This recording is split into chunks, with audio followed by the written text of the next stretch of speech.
today we will discuss USG evaluation of cervix and myometrium। अब इसको देखने के लिए सबसे पहले हम देखते हैं स्टार्ट, जब हम अपनी सोनोग्राफी कर रहे हैं, जब हम टीवीएस करते हैं, तो जब अपनी वजाइना में प्रोब इंसर्ट करते हैं वहीं से हमारा इवेल्युएशन स्टार्ट हो जाना चाहिए। और जब हम सर्विक्स में तक पहुंचते हैं और हमारा प्रोब जो है एंटीरियर फोर्निक्स में हम रखते हैं सबसे पहले। जैसे ही हमने एंटीरियर फोर्निक्स में हमारा प्रोब रखा, हमारे पास में सर्विक्स हमें विजुअलाइज होने स्टार्ट हो जाता है और प्रोब को हमें वहां तक इंसर्ट करना है जहां तक सर्वाइको वेसाइकल एंगल हमें ब्लेडर और यूट्रस का एंगल हमें दिखने लग जाता है। अगर तब भी आपका सर्विक्स विजुअलाइज नहीं होता है तो सर्वाइकल जो प्रोब होता है उस प्रोब को हमें राइट या लेफ्ट में थोड़ा सा रोटेट करना है। हमारा सर्विक्स जो है लॉन्जिट्यूडनल व्यू में हमें दिखने लग जाएगा। जब हमें सर्विक्स दिखने लग जाए तो सबसे पहली चीज जो हम देखते हैं कि सर्विक्स की लेंथ लेना होता है।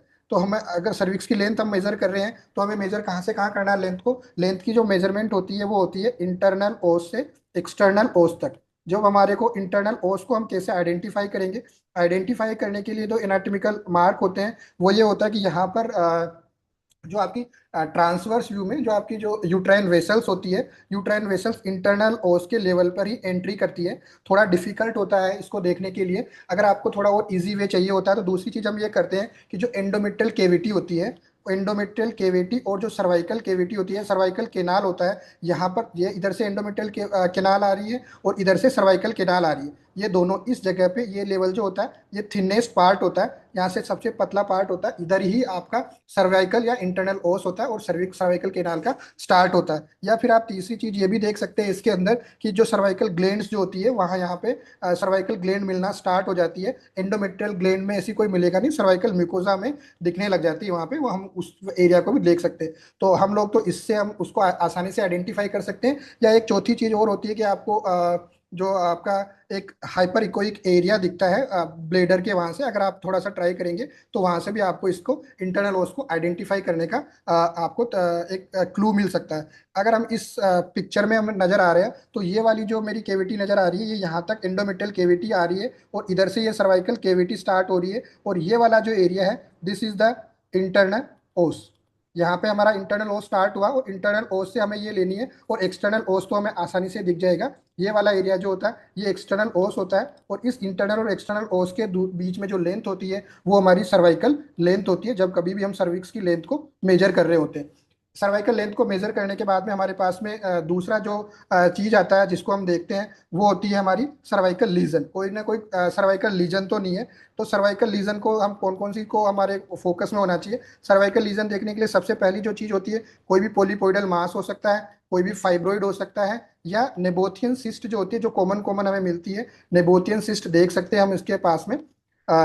इसके अलावा जो बहुत रेयर केसेस में होती है कोई सर्वाइकल ग्रोथ को भी हमें उसमें देखना होता है कि अगर कोई सर्वाइकल ग्रोथ आ रही है, इरेगुलर सा इनहोमोजेनस सा मास आ रहा है, तो अब उसमें हम वस्कुलरिटी देख के देख सकते हैं there is a probability of cervical malignancy. तो ये चीजें जब हम कोई स्पेस ऑक्यूपाइंग लीजन देख रहे हैं तो हम इनको अपने एक बार इस वाले जो व्यू होता है इसमें हम लोग देख सकते हैं। ये वाला जब हम सर्विक्स का इवेल्युएट कर रहे हैं इसके अंदर तो इस वाली जगह पे मुझे ऐसा कोई सर्वाइकल लीजन का जो पार्ट है इस वाले एरिया में कोई दिख नहीं रहा है, इधर वाले एरिया में भी कोई मुझे दिख नहीं रहा है। उसके बाद नेक्स्ट मुझे देखना होता है कि एंटीरियर और पोस्टीरियर लिप जो होता है वो कोई इनहोमोजेनस तो नहीं है, होमोजेनस है या इनहोमोजेनस है। और अगर इनहोमोजेनस है तो मुझे उसमें ये देखना है कि किसी भी प्रकार का एक जो थिकनेस जो होती है एंटीरियर और पोस्टीरियर लिप में उसमें कोई डिफरेंस तो नहीं है। ये मैं एक बार जब देख लूंगा तब मुझे नेक्स्ट चीज के लिए और देखना है और वो चीज होती है क्या, सिरोजल इंटीग्रिटी। यानी कि मेरे को ये देखना है कि ये जो इसकी सिरोजा होती है सर्विक्स के यहाँ पे इसकी इंटीग्रिटी मेंटेन्ड है या नहीं है। एडवांस कुछ मेलिग्नेंसी या कुछ ऐसे केसेज होते हैं जहाँ पे यहाँ पे एडेशंस वगैरह हो सकते हैं, मुझे इसकी इंटीग्रिटी देखनी होती है। तो कॉमन कॉमन बेसिक चीज जो हमें ये देखना होता है कि इसका सर्वाइकल लेंथ लेना होता है, इंटरनल और एक्सटर्नल ओस के बीच में हमें लेंथ को मेजर करना है। उसके बाद में कोई भी कोई स्पेस ऑक्यूपाइंग लीजन है लाइक पोलीप फाइब्रोइड है या नेबोथियन सिस्ट है तो उसको देख लेना है। कोई सर्वाइकल मेलिग्नेंसी है तो उसको देख लेना है, या उसकी सर्विक्स की जो सिरोजा होती है उसकी इंटीग्रिटी को हमें एक बार देख लेना है। ये हमारा बेसिक इवेल्युएशन है टीवीएस से सर्विक्स का।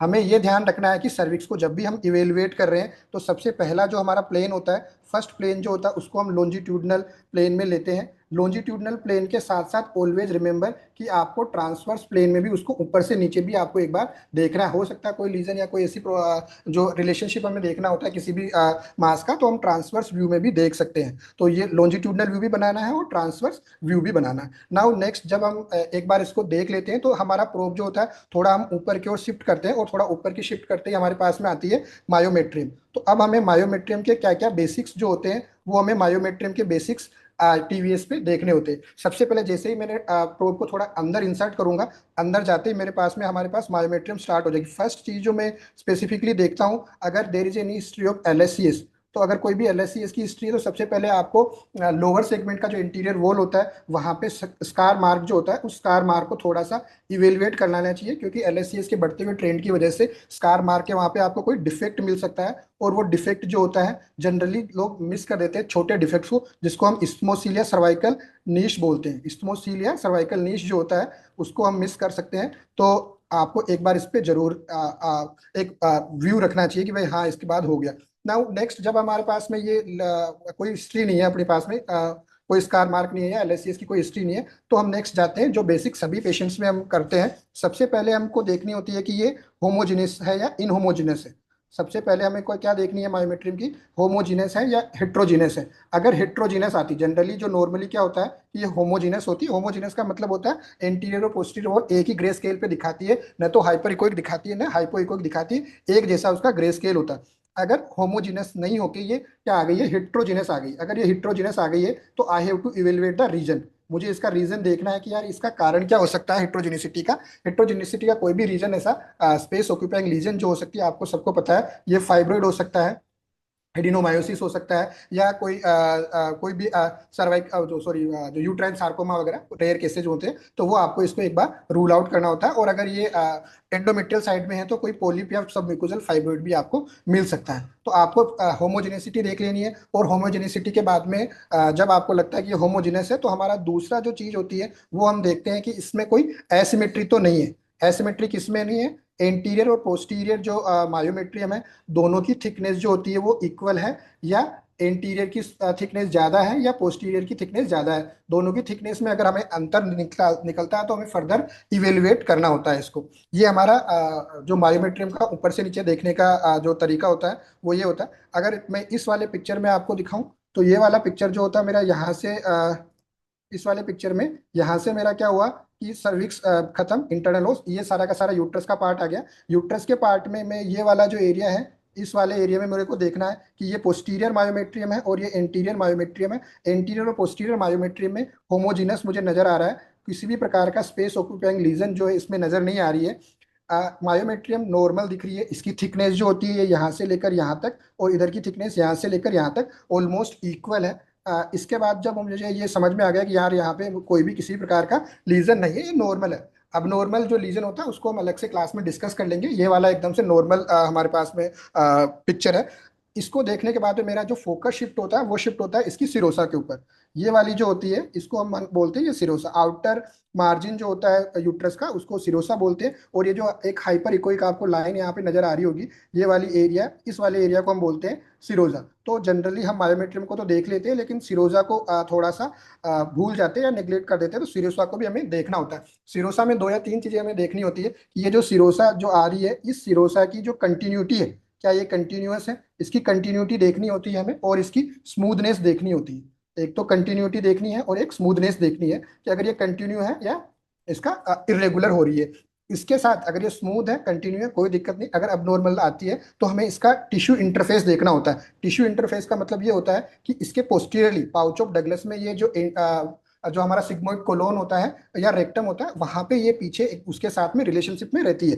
तो हमें क्या देखना होता है कि उसके साथ में इसका कोई भी maintenance of the tissue plane है या नहीं है। मेंटेनेंस ऑफ टिश्यू प्लेन, आप पीछे से आपको ये नजर चीज आ रही है, इसमें हमारे को ये दिखता है कि ये जो ये वाली जो एरिया है, ये वाला एरिया होता है हमारा जो सिग्मोइड कोलोन होता है या रेक्टम जो होता है उसका जो इंटीरियर एरिया होता है वो हमें देखना है इसके साथ में। तो इसका टिश्यू इंटरफेस जनरली मेंटेन रहता है। अगर ये मेंटेन नहीं है, इरेगुलर आ रहा है, तो देर इज एडेशंस, कोई चांसेस एडेशंस के हो सकते हैं, या एंडोमेट्रियोसिस का नोड्यूल वगैरह कुछ भी और कोई रीजन हमें उसमें समझ में आ सकता है। इसको और कंफर्म करने के लिए जो नेक्स्ट चीज हम लोग फॉलो करते हैं वो होती है इसकी मोबिलिटी। मोबिलिटी देखने के लिए आपको थोड़ा सी चीज ये करनी है कि आपके प्रोब को आगे पीछे पुश करना है। जैसे आप प्रोब को आगे पीछे पुश करोगे तो यहाँ पे एक स्लाइडिंग साइन शो होगा। स्लाइडिंग साइन का मतलब, स्लाइडिंग साइन जो होता है ये होता है कि आपका जब आप पुश करोगे इसके ऊपर, यूट्रस के ऊपर जब जैसे पुश करते हैं तो ये आपको स्लाइड करेगा पीछे वाली जो रेक्टम और जो सिग्मोइड कोलोन होता है उसके एकदम से पुश करेगा। दोनों एक साथ मूव नहीं करेंगे, आपका यूट्रस ही मूव करेगा। अगर दोनों एक साथ मूव कर रहे हैं इसका मतलब स्लाइडिंग साइन नेगेटिव है और एडिशन वहां पे प्रेजेंट है। तो ये चीज हमें नॉर्मली देखनी होती है। उसके बाद में जब हमने इसको देख लिया, सिरोजा मायोमेट्री में सर्विक्स को देख लिया, तो एक चीज और आती है कि सर्वाइकल लेंथ कैसे लेते हैं। तो हम जनरली जब सर्वाइकल लेंथ ले रहे हैं तो सर्वाइकल लेंथ को समझने के लिए आपको एक चीज समझनी है कि सर्विक्स जो होता है बहुत बार बहुत एक्यूटली एंटीवर्टेड और रिट्रोवर्टेड हो सकता है। एंटी फ्लेक्शन और रिट्रोफ्लेक्शन में हमें प्रॉब्लम आती है। तो सीधा जो एक स्ट्रेट लाइन होती है उसमें नहीं लेना है। इसके तीन पार्ट में हम देखते हैं कि सबसे पहला पार्ट तो जो हमने देखा था वो ये था कि यहाँ से हमने इसको सर्विक्स को, इंटरनल ओस को देख लिया था। पहली चीज आपको ये वाली लाइन यहाँ पे ड्रॉ करनी है। इस वाली लाइन का लेंथ लेना है, ये L1 हो गया। उसके बाद में ये एंडोमेट्रियल केविटी जो लाइन है, ये वाली लाइन है, इसको ड्रॉ करना है। और ये वाली जो हो गई L2 हो गई। और उसके बाद में यहाँ से, यानी कि फंडस जो पार्ट है एंडोमेट्रियल केविटी का, यहाँ से लेकर यहाँ जो यूट्राइन सिरोसा होती है फंडस की, यहाँ तक हमें मेजर करना है। और ये L3 हो गया। तो यूट्राइन या यूट्रोसर्वाइकल लेंथ जो होती है वो L1 plus L2 plus L3 होती है। टोटल हमें इस चीज को इसी तरह मॉनिटर करना है। लेकिन अगर आप डायरेक्टली स्ट्रेट लाइन से यहाँ तक इसको लोगे तो आपकी जो मेजरमेंट है या आपका जो प्रॉब्लम आ सकती है मेजरमेंट में, बहुत सारी बार टाइम की कम होने की वजह से डायरेक्टली ये लोग हम लोग क्या करते हैं कि इसको डायरेक्टली यार ये लेना है तो यहाँ से देखा और यहाँ से इसको मेजर कर लिया। तो इसमें थोड़ा सा फॉल्स रिजल्ट आने की पॉसिबिलिटी रहती है। आइडियल वे जो होता है इसको तीन पार्ट्स में डिवाइड करना है। यहाँ से यहाँ तक लेना है, फिर इधर से यहाँ से यहाँ तक लेना है, और फिर इधर से यहाँ लेके इसको काउंट कर लेना है। ये यूट्रोसर्वाइकल लेंथ मेजर करने का तरीका होता है। हम लोग जो जनरली क्लिनिकल प्रैक्टिस में हमें एक चीज ध्यान रखनी होती है, अगर कोई आईयूआई कर रहा है या और कोई आईवीएफ के प्रोसीजर में इन्वॉल्व है तो उसमें क्या होता है कि जो यूट्रोसर्वाइकल लेंथ होती है वो जनरली ज़्यादा क्लिनिकली इंपॉर्टेंट नहीं होती है। जो लेंथ इंपॉर्टेंट होती है उसके अंदर वो ये होती है कि एक्सटर्नल ओस से लेकर जो हमारा एंडोमेट्रियल केविटी का अपर मोस्ट पार्ट है, यानी कि जो एंडोमेट्रियल फंडस तक का पार्ट है, वही हमें चाहिए होता है। जो फंडल टिप ऑफ द एंडोमेट्रियम से एक्सटर्नल ओस तक का मेजरमेंट चाहिए तो हमें केवल L1 और L2 का ही मेजर करके देखना होता है। और यहीं से हमारा जो आईयूआई कैनुला होता है या एम्ब्रियो ट्रांसफर के टाइम होता है वहीं से मेजर करके हम उस पर मार्क शेड करके फिर उसको अपन आईयूआई उसका कर सकते हैं। तो हमें केवल दो ही वो उसमें वो देनी होती है, L1 देनी होती है और L2 देनी होती है। ये हमारा बेसिक ट्यूटोरियल है for normal evaluation of the cervix in USG, sorry myometrium. इसके अलावा जो भी कोई स्पेस ऑक्यूपाइंग रीजन होगी फाइब्रोइड के लिए अलग, एंडोमेट्रियोसिस के अलग, या एडिनोमायोसिस के लिए हम अलग से क्लास ओरिएंट कर देंगे। Now I will request doctor Shyam and doctor Ravi, अगर आप कुछ इसमें ऐड करना चाहते हैं, क्लिनिकल प्रैक्टिस में आप कर रहे हो कुछ।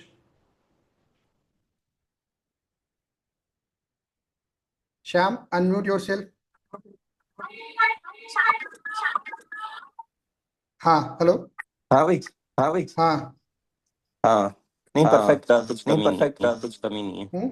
कुछ और क्लिनिकल टिप्स देना चाहेंगे क्या? ये क्लिनिकल टिप्स है, यहाँ ऐसा करेंगे तो हमें बेटर इसमें और विजुअलाइजेशन हो सकता है। नहीं, कुछ नहीं है, नहीं सब कुछ बैटरी नहीं है, था। सब बैटरी था। रवि बोस। क्लिनिकल टिप्स तो कुछ भी क्लिनिकल नहीं है, टिप्स तो सब कुछ कुछ भी नहीं बेटर है, है। सब कुछ बट बेटर है। अभी जैसे बट आपने अभी बताया कि जैसे आपने बताया रिट्रोवर्टेड कि रिट्रोफ्लेक्स रिट्रोवर्टेड यूट्रस होता रिट्रोफ्लेक्स है, या उसमें यूट्रस टीवीएस होता है, उसमें थोड़ी सी टीवीएस थोड़ी सी हार्ड होती है, उसमें आपको हार्ड होती है, उसमें ओरिएंटेशन आपको प्रॉपर करना ओरिएंटेशन होता है। प्रॉपर करना होता है। ओके। जब तक प्रोब का जब तक ओरिएंटेशन प्रोब अपन का प्रॉपरली ओरिएंटेशन नहीं अपन करेंगे तो वो प्रॉपरली नहीं यूट्राई करेंगे तो वो पूरा यूट्राई ओपन नहीं पूरा होगा। ओपन नहीं होगा। ओके।